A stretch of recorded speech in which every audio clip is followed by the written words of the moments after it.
Hello BSc second year students, हमारा जो hot topic अभी चल रहा है लेटेस्ट वो है रेस्पायरेशन इन प्लांट्स।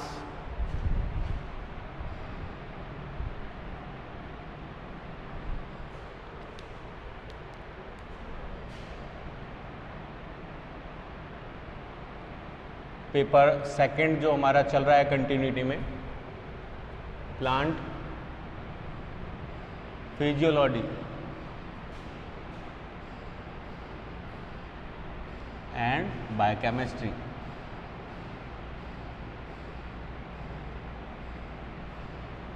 इसमें हमारा लेटेस्ट टॉपिक जो चल रहा है अभी वो है रेस्पायरेशन।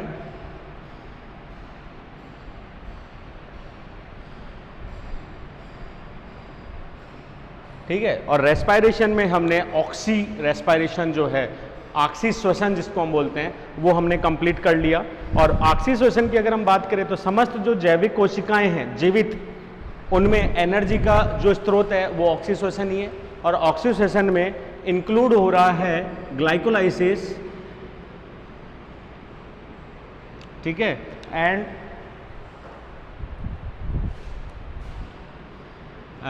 एसिटाइल कोएंजाइम ए जो कॉम्प्लेक्स था एक मध्यवर्ती के रूप में, एंड क्रेब्स साइकिल। ये तीनों के तीनों जो है इंक्लूड थे एक ग्लूकोज मॉलिक्यूल, एक ग्लूकोज मॉलिक्यूल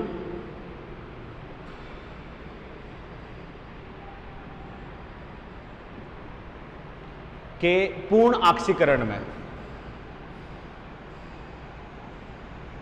ऑक्सीकरण में जो ईटीएस साइकिल में इलेक्ट्रॉन शंट जो है, क्या बोलते हैं, परासरणी, इलेक्ट्रॉन परासरणी दाब जो है, उसमें अगर अपन समझे तो यहाँ पे ऑक्सीकरण की दो घटनाएं हो गई।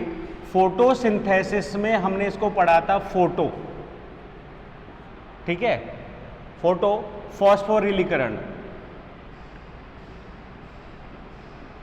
राइलेशन, और यहां पे हम इसको पढ़ते हैं ऑक्सीडेटिव फोस्फोराइलेशन।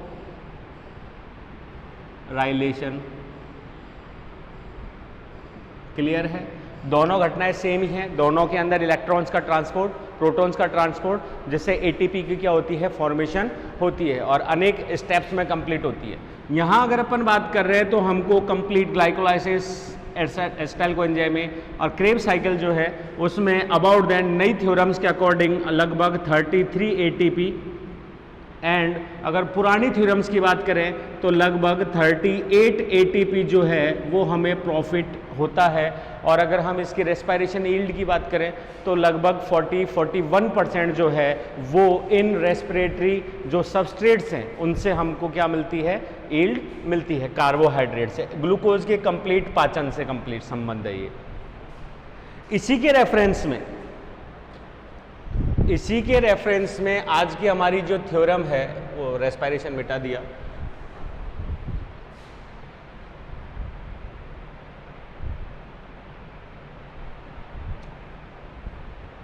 इसी के रेफरेंस में आज जो हम नया टॉपिक यहाँ डिस्कस कर रहे हैं वो है डायरेक्ट ऑक्सीडेशन या ऑक्सीडेटिव पाथवे।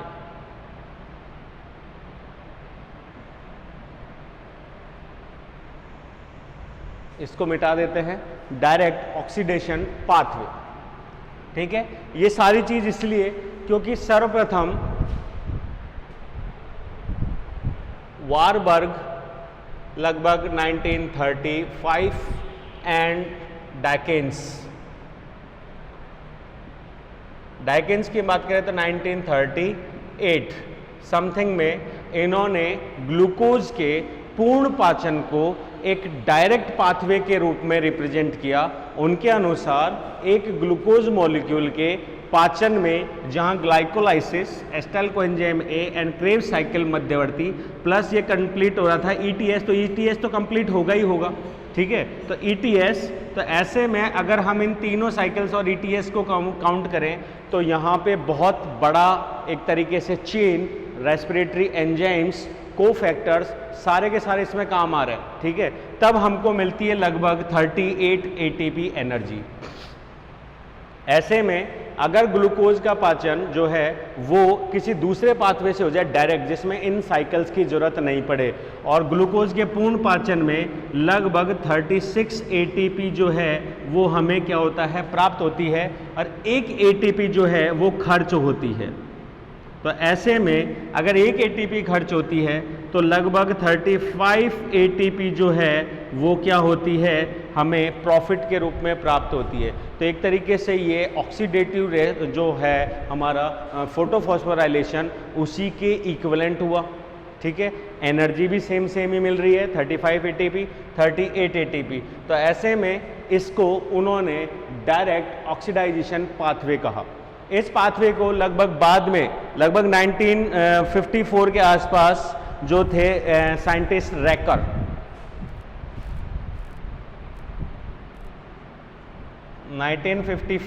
रैकर ने इसको समीकरणबद्ध में समझाया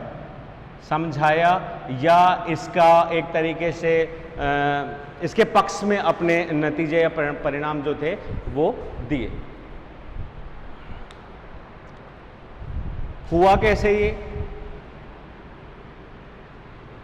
एक सब्सटेंस मैलोनिक एसिड, ठीक है, ये एक तरीके से अवरोध का कार्य करता है। ये मैलिक से एक्सोलोएस्टिक एसिड बनने से क्या करता है, इनहिबिट करता है। तो मैलोनिक एसिड की उपस्थिति में जब ऑक्सोलोएस्टिक एसिड कम पड़ेगा, उसकी रिकवरी नहीं होगी, तो क्रेब्स साइकिल क्या होता है, बाधित होता है। इस वजह से पायरुविक एसिड का ऑक्सीकरण नहीं हो पाता और रेस्पिरेशन की क्रिया क्या हो जाती है, संदमित हो जाती है। तो इस चीज के लिए उन्होंने क्या किया, इसमें कार्बन जो था C14 को आइसो लेबल्ड किया, रेडियो एक्टिव या रेडियो लेबल्ड,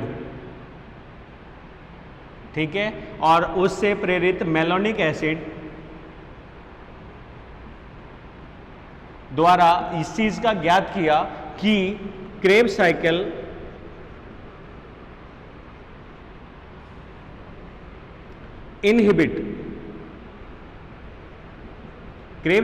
इनहिबिट होने के बावजूद भी यहां पे ग्लूकोज का ऑक्सीडाइजेशन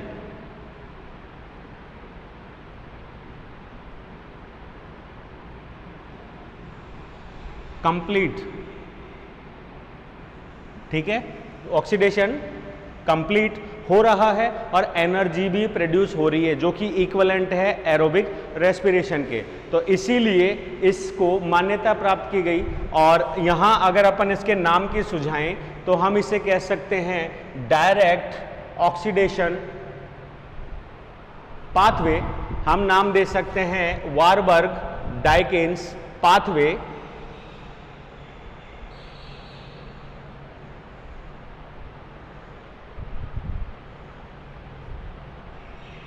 ठीक है। हम इसको नाम दे सकते हैं पेंटोज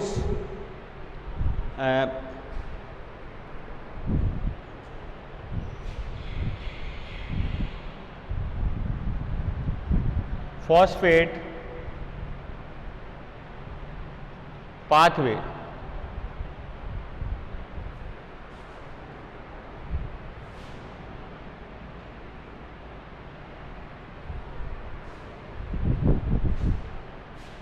PPP कॉमनली इस नाम से ज़्यादा होता है, दूसरा डायरेक्ट ऑक्सीडेशन पाथवे के नाम से ज़्यादा है, ठीक है। तीसरा हम यहाँ पे नाम दे सकते हैं इसको hexo mono phosphate shunt, that is also known as phosphoglycerosant.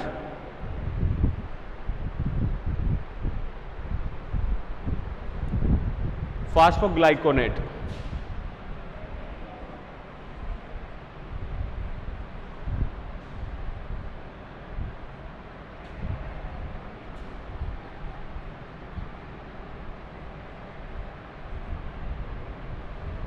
या pathway.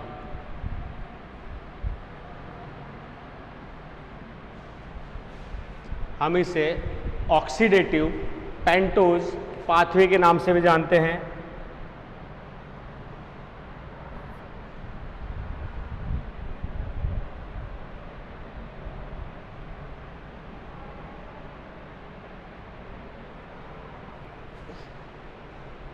And direct oxidation pathway.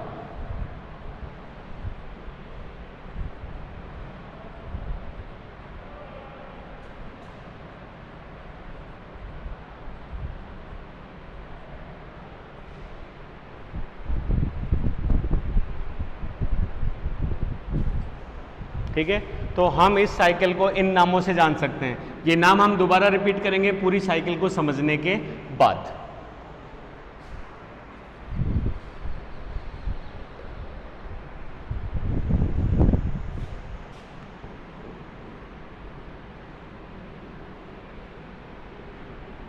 इसे हम साथ में ही पढ़ लेते हैं समीकरण रूप में और साइकिल फॉर्म में।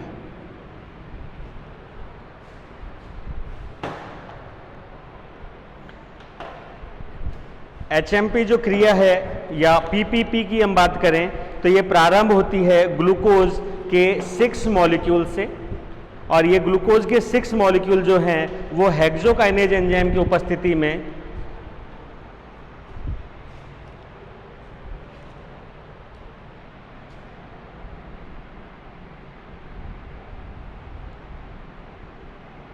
ग्लूकोज, ठीक है, ग्लूकोज मॉलिक्यूल जो हैं वो हेक्सोकाइनेज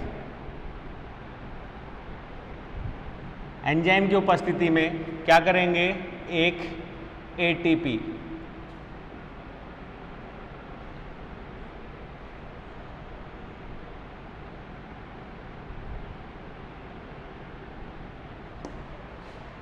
ग्लूकोज 6 फॉस्फेट बनाते हैं। ठीक है, तो पहली घटना यहाँ पे ग्लूकोज की कौन सी हो रही है, फास्फोरिलीकरण की, जिससे ग्लूकोज 6 फॉस्फेट बनता है। स्टेप सेकंड में है ग्लूकोज 6 फॉस्फेट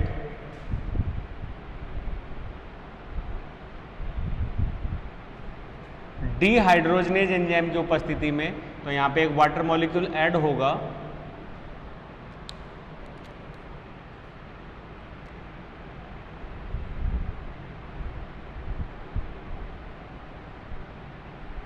डीहाइड्रोजनेज एंजाइम की उपस्थिति में ये बनाता है 6 ग्लूकोनिक या ग्लूकोनिक फॉस्फेट। ठीक है, तो डीहाइड्रोजनेज है तो यहाँ पे NADH2 NAD जो कि ऑक्सीकृत फॉर्म में है, तो यहाँ पे ATP कंज्यूम हो रहा है फास्फोरिलीकरण में, लेकिन यहाँ डीहाइड्रोजनीकरण में ग्लूकोज जो है वो किस में कन्वर्ट हो रहा है, ग्लूकोनिक एसिड में, और यहाँ पे एक NADH2 जो है वो क्या हो रहा है, बन रहा है। इधर आते हैं स्टेप थर्ड, जो 6 ग्लूकोनिक फॉस्फेट, उसका यहाँ पे पुनः डीहाइड्रोजनेज, केवल मैं अभिक्रिया का ही नाम लिख रहा हूं एंजाइम में, उसके सबस्ट्रेट का नाम नहीं लिख रहा हूं, क्योंकि अगर अपन इसमें सबस्ट्रेट डालें तो हम इसको हेक्सोफॉस्फेट डीहाइड्रोजनेज भी कर सकते हैं, ग्लूकोफॉस्फेट डीहाइड्रोजनेज भी लिख सकते हैं, तो अभी कंफ्यूज करेगा, इसलिए हम पूरा नाम नहीं दे रहे, केवल एंजाइम की जो क्रिया सबस्ट्रेट के ऊपर जो रिएक्शन हो रही है उस रिएक्शन का ही हम इस पर नाम दे रहे हैं, डीहाइड्रोजनेज। क्लियर है। अब ये डीहाइड्रोजनेज के साथ में यहाँ 2 घटनाएं कंप्लीट करेगा कार्बोक्सिलेज, और वो भी कौन सी, डी कार्बोक्सिलेज, डी कार्बोक्सिलेज। तो यहां पे इन दोनों घटनाओं के कारण क्या क्या मिलेगा, यहां पे मिलेगा RUMP राइबुलोज 5 फॉस्फेट, PO4 कर देता हूं फॉस्फेट को, ठीक है, प्लस NaDH2 प्लस CO2 का एक मॉलिक्यूल। अब यहां से एक नया बाइफर्केशन स्टार्ट होता है और वो ये है कि ये चल रहा था 6 कार्बन के 6 मोल। ढंग से देखना, ये भी हो गया 6 कार्बन के 6 मोल। 6 कार्बन 6 मोल, 6 कार्बन 6 मोल, 6 कार्बन 6 मोल। परंतु यहां पे CO2 के निष्कासन के कारण ये हो गया 5 कार्बन 6 मोल। ठीक है, अब आगे बढ़ते हैं स्टेप 4 के अंदर। स्टेप 4 में जो राइबोलोज है,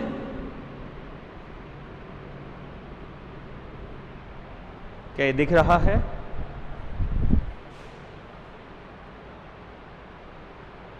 हाँ दिख रहा है।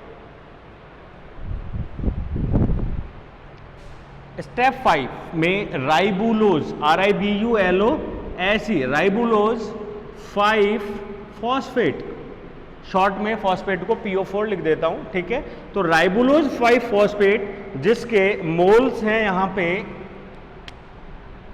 5 कार्बन और 6 मोल, इसमें से क्या होगा?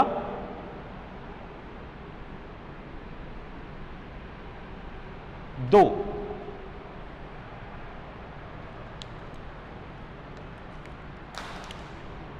5 कार्बन और 4 मोल। ढंग से ध्यान रखना, 5 कार्बन और 4 मोल्स। डी कार्बोक्सिलेज को और ऊपर लिख देते हैं।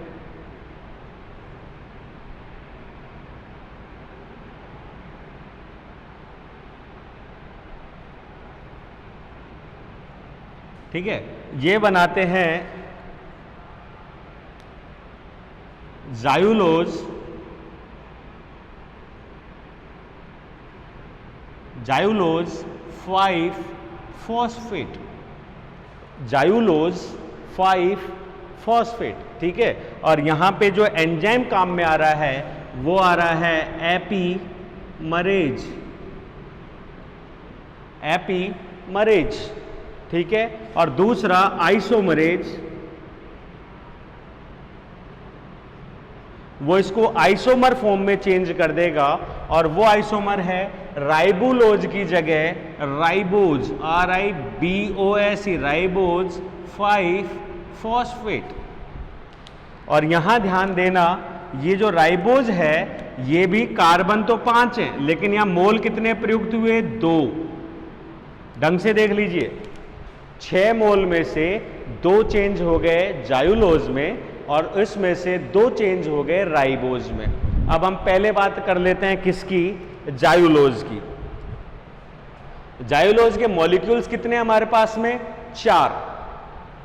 तो अब यहां लिख देते हैं 2 जायुलोज 5 फॉस्फेट, 2 जायुलोज 5 फॉस्फेट मॉलिक्यूल जो हैं वो किसके साथ में क्रिया करते हैं? 2 राइबोज 5 फॉस्फेट के साथ में क्या करते हैं? रिएक्शन करते हैं, जिससे एंजाइम कौन सा है यहां पे? ट्रांस कीटोलेज। और यहां पे magnesium ions and TPP ion जो मध्यवर्ती थे वो यहां पे काम में आते हैं। तो ये जो 2 जायुलोज 5 फॉस्फेट जो है वो ट्रांस कीटोलेज एंजाइम की उपस्थिति में रिएक्शन कर रहा है और यहां पे बनाएगा, स्थान कम रह जाएगा, तो यहां पे ये क्या बनाएगा? ये बनाएगा, कितने मॉलिक्यूल्स हो गए? कार्बन है 5, कार्बन के 2 मोल और 5 ही कार्बन के 2 मोल। तो इसको इस तरीके से समझिए, 5 कार्बन 2 मोल का मतलब 10 कार्बन यहां है और 10 कार्बन यहां है। टोटल कार्बन कितने हो गए हमारे पास में? 20। क्लियर है? तो ऐसे में यहां पे जो ट्रांसकीटोलेज है उसको हमने इसलिए लिया, अगर हमको दोनों को जोड़ना होता तो हम यूज में लेते एल्डोलेज। क्लियर है? यहां पे हमको बंटवारा करना है, 10 को तोड़ना है। 10 को तोड़ने का मतलब हमारे पास 10 की कितने स्ट्रेटजीज हो सकती हैं?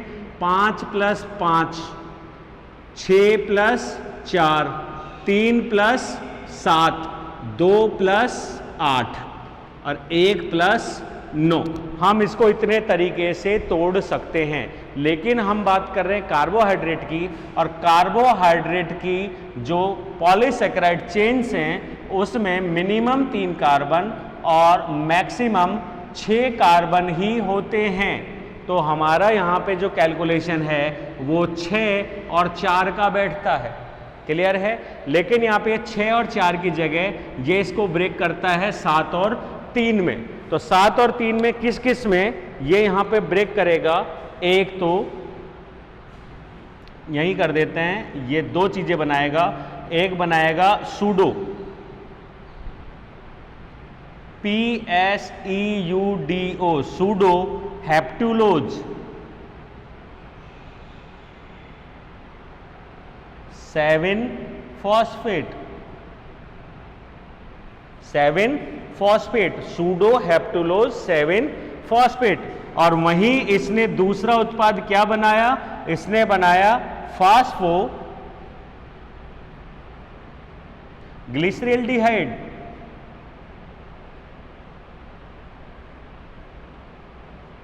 Phospho glyceraldehyde. अगर हम इसको शॉर्ट में लिखें दैट इज PGAL। और यहां मॉलिक्यूल्स की बात करें तो सूडो हेप्टुलोज कितना हो गया? 7 कार्बन के 2 मोल, और PGAL जो है वो हो गया 3 कार्बन के 2 मोल। ये carbon number and mole number जो है वो हमारे लिए काफी इंपॉर्टेंट है।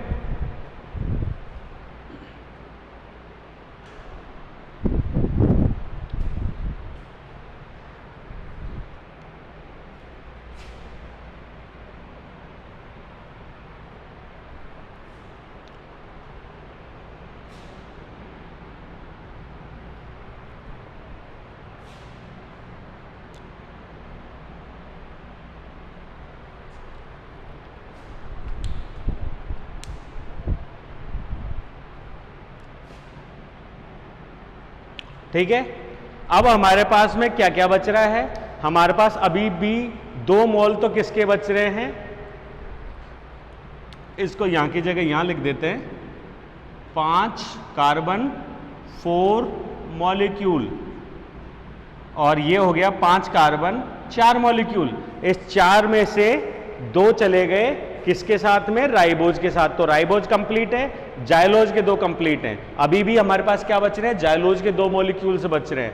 अब इन दोनों ने रिएक्ट करके दोनों जुड़े और 5 और 5 10 कार्बन बने, और इन्होंने यहां क्या कर दिया? उनको ट्रांसकीटोलेज ने 2 हिस्सों में बांट दिया, 7 और 3 में। क्लियर है? अब हम यहां पे रिएक्शन कराते हैं वापस, step 6, pseudo हेप्टुलोज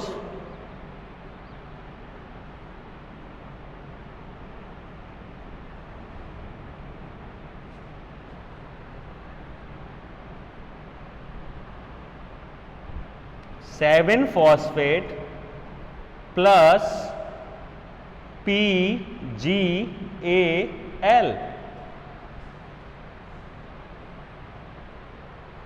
pseudo हेप्टुलोज plus PGAL। तो जब हम इन दोनों के रिएक्शन कराते हैं तो यहां पे एंजाइम आता है ट्रांस एल्डोलेज, और वो इन दोनों को जोड़ेगा। ठीक है? और 7 और 3 एंजाइम कितने हो गए? कार्बन 10, और इन्हें वापस क्या करेगा?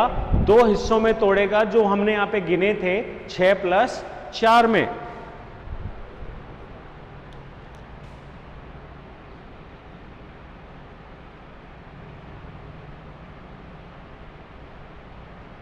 Trans aldolase enzyme.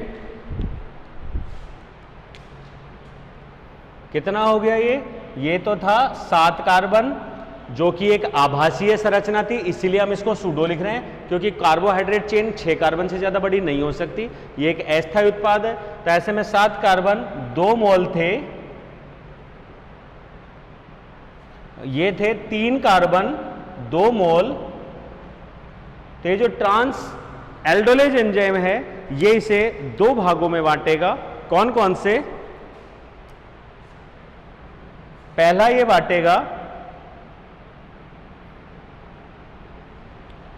4 कार्बन युक्त श्रृंखला एरिथ्रोज,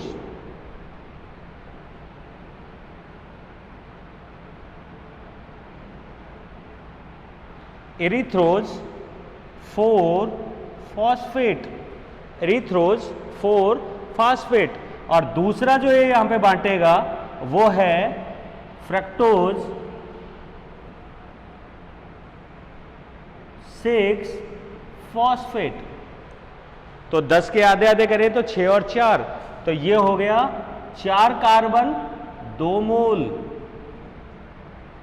और ये हो गया 6 कार्बन 2 मोल। ठीक है, तो हमारे पास में अब क्या मिल गया? हमको एक अलग चीज मिल गई। 2 तो बच रहे हैं जायुलोज के, 2 बच रहे हैं एरिथ्रोज के, और 2 हमको एक नया प्रोडक्ट मिल चुका है, वो है फ्रक्टोज 6 फॉस्फेट। क्लियर है? अब फ्रक्टोज को यहीं रोक देते हैं, फ्रक्टोज के आगे चलते हैं एरिथ्रोज के साथ। तो जो 2 मॉलिक्यूल हमारे बच रहे थे जायुलोज के 5 कार्बन, और 2 मॉलिक्यूल हमारे पास में बच रहे थे किसके? एरिथ्रोज के 4 कार्बन। तो इन दोनों के रिएक्शन अगर कराएं तो ये हो गया पॉइंट नंबर 7, जिसमें हमारे पास में है जायुलोज, या पहले एरिथ्रोज ले लेते हैं,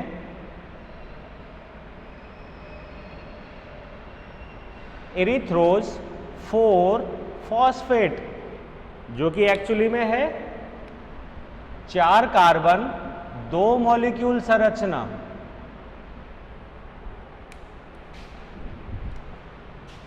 प्लस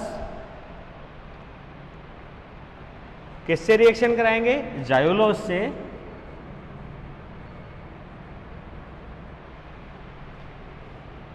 फाइव फॉस्फेट, जो कि है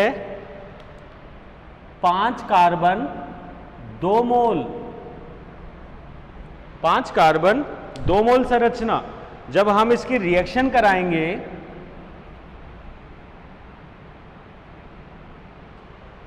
एरिथ्रोज 4 फॉस्फेट एंड जायुलोज 5 फॉस्फेट, छोटा लिखा हुआ में आ गया क्या?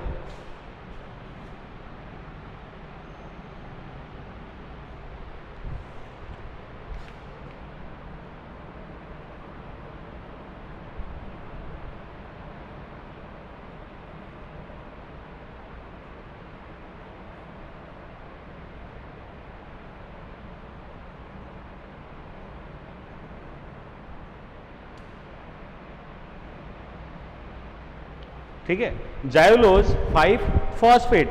तो जब हम इन दोनों की रिएक्शन कराएंगे तो यहां पे 4 और 5 कार्बन कितने हो गए? 9। तो इन 9 को वापस जोड़ना और तोड़ने के लिए एंजाइम यूज में लेंगे पुनः ट्रांस कीटोलेज।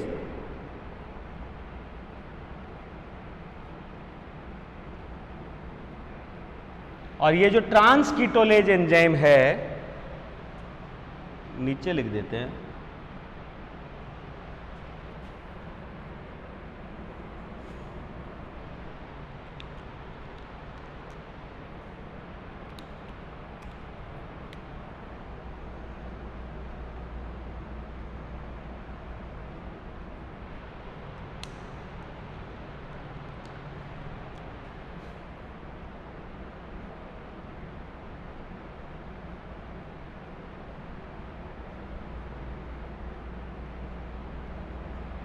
ट्रांसकीटोलेज।